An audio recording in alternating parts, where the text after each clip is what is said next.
ஓம் சரவண பவாய நமக. கந்த சஷ்டி விரதம் அப்படிங்கிறது நம்ம எல்லாருக்குமே ரொம்ப முக்கியம். சில பேர் வந்து கந்த சஷ்டி விரதத்தை இந்த வாட்டி நாங்க மிஸ் பண்ணிட்டோம். எங்களால ஃபாலோ பண்ண முடியல அப்படின்னு நெறைய பேர் வருத்தப்படுவாங்க. அவங்களுக்கு ஒரு வரப்பிரசாதமா கிடைச்சிருக்கிறது தான் இந்த குமார சஷ்டி.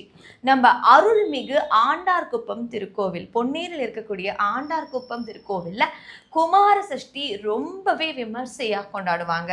நவம்பர் 21ஆம் தேதியிலிருந்து நவம்பர் 26ஆம் தேதி வரைக்கும் 6 நாள் இந்த குமார சஷ்டி ரொம்பவே விமர்சையா கொண்டாடப்படும். லட்சாஷ்டியும் நடக்கும். திருவிழா மாரி ஒரு கோலத்தோட இருக்கும்.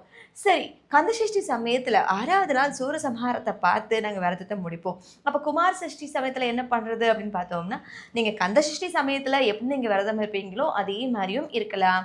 இல்ல அந்த சஷ்டி திதி அன்னைக்கு மட்டும் நீங்க விரதம் இருக்கிறதுனாலும் இருக்கலாம். இல்ல 6 நாளுமே நீங்க முருகப்பெருமான போய் தரிசிச்சுட்டு வர்றதுனாலும் இருக்கலாம். இல்ல ஒரே ஒரு நாள் அந்த குமார சஷ்டியில அந்த ஒரே ஒரு நாள் மட்டும் முருகப்பெருமான போய் தரிசிச்சுட்டு விரதம் இருக்கோம்னு சொன்னாலும் ரொம்ப ரொம்ப சந்தோஷம். நம்ம அருள்மிகு ஆண்டார்குப்பம் பாலசுப்ரமணிய சுவாமி திருக்கோவில்ல லட்சாஷ்டமி நடக்கும் நேரம் பார்த்தோம்னா நவம்பர் 21லிருந்து நவம்பர் 26ஆம் தேதி வரைக்கும் நடக்குது. காலையில 9 மணிலிருந்து 1 மணி வரைக்கும், சாயந்தரம் 4 மணிலிருந்து 7:30 மணி வரைக்கும் நடக்குது.